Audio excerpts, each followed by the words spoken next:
Now say mu bishop my fans will call retirement, but once a soldier, always a soldier until you friend a bishop. Ayensu ebe kasai. Now Osha papa ne kasa obeka na it was in response to the Montpellier that John Dramani Kokan said, or no, the Oba, levy obey Eddie a free a ho, which ye name himself or bois or government be any oba. Now, a institution be a ma a binding sican, or because a way the ma binding sican to me come free ho. Just ye started just. Initial implementation, no. Ghana is able to raise 1 million Ghana cedis a day. See, I know, and no nipa bebre, and your force education, NDCfuo about 2 foot rogun conformity, do more. And within 2 to 3 months now, people will understand, say, NDCfuo nabraba for the 2 foot rogun and they will be open and friendly to AY11. You will see what Ghana is going to make and what Ghana is going to make out of what Ghana is going to make out of e-levy. All we have to do as Ghanaians, here the end say the government says he needs that money to build hospitals for us. We need the hospitals. We pay the money and hold the government accountable. That's it. We do not fight against it. They catch them say NDC as a political party. They be a back on things or muko opposition. One was mama alternative governance do say NDC MPP. Go. And Mraben soon a chance of free park as well. And you guys are refugee go. Now what time some way at the Aquaco in Supreme Court. Say young Kirby now former president also edge or bastardize Supreme Court to say the Omoyeno or my tranchia.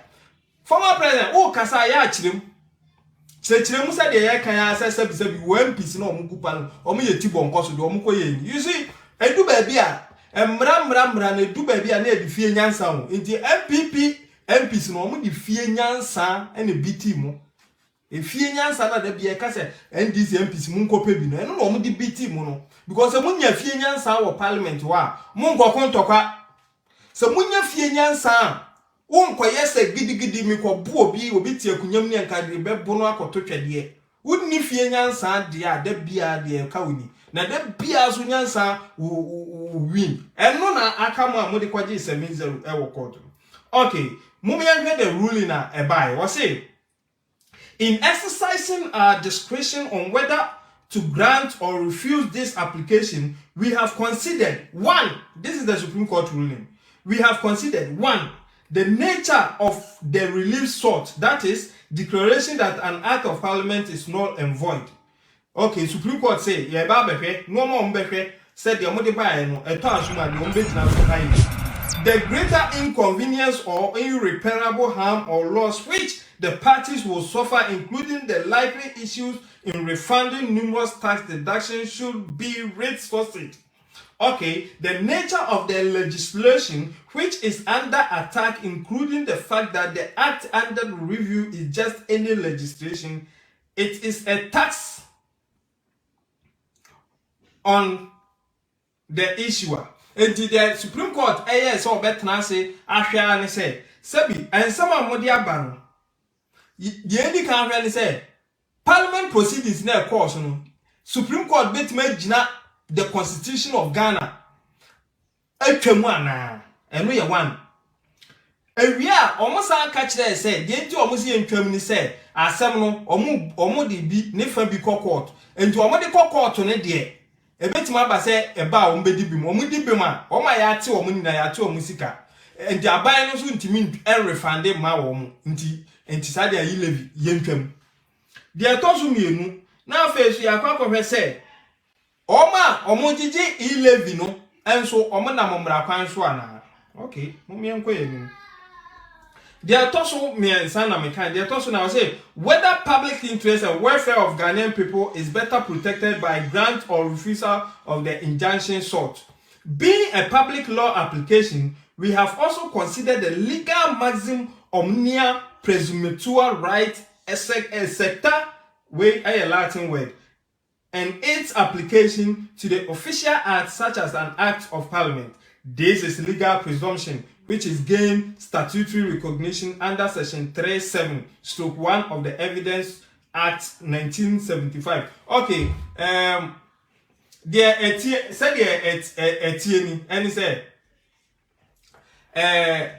emra bi wo hono ma ye jitum falasa jese wo evidence contrary to the ejitum se ye ka se minister osoafo ohwe kwan so a ye nyina ye emra no ma ye kwan se ye jitum se o de sika no ye kwan no pepepe onamra kwan so jese wo adanse ye se onfa mra kwan so na wo betimi di adanse abekire no wo de ba na wotimi be reverse no eno any de medi kan kan sisi a so enti se wo de asem se court na yes ma adwen ye me se misusu se wo court dia na se bi wan fanya asasem an court enti the 70 na omukwaje court na afi no ombese omo yes court no ewia wo mo no kwase bi NDCfuo bi ni aboa bi awo ye frɛ no Kofi Aziku agimi papa waba ha wa NDCfuo agimifuo ni bi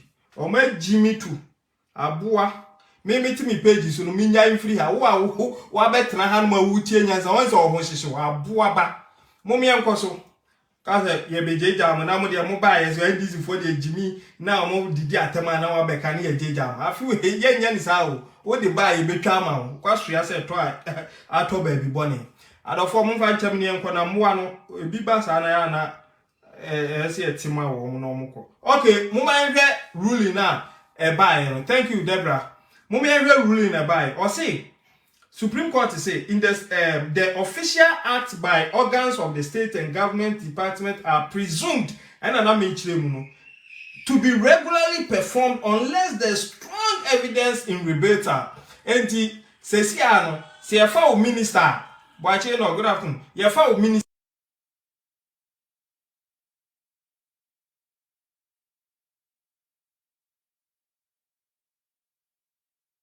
o my money nyina presume say sika bia be fa onsem bia o de ye ministerial job just say me ka say won fa nye dia just say me kita dance e de eko etiao e wo court of law competent court of law and sana ye nyina ye betimi agi atum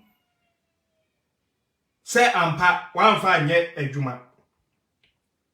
Okay, in balancing the hardships in the event of the applicants succeeding in their claim to declare electronic transfer levy unconstitutional and therefore null and void, the sum deducted on transaction could be refunded as aforesaid. And now, only say, yenkum, kopim say, as some of the akwa die court, no. Yebeka sa asem na wie, ni yeka sa asem ni wie na se ekoba se omudi bem dia na eche se oma ya che omusika nyina no. Ense ye dia oma de mo. And the Supreme Court say ampa de mo kanu de wom na emom nyansa mu no ye ti omo a aban no sa de omusika asa mo omo no ebetumi aye na emom efri na ekoya akopum se ebedi sa mo asem na wie no si ewie a ye ntumi nkasa wo na e wo se ye tew ne antew nti ye beka ni nyina bom ye de atew enti no asama mo de bae no ye tena so ehwe ni ya ye ntimi nyintum because de mo ka no ye gitum a ebe ha Ghana fo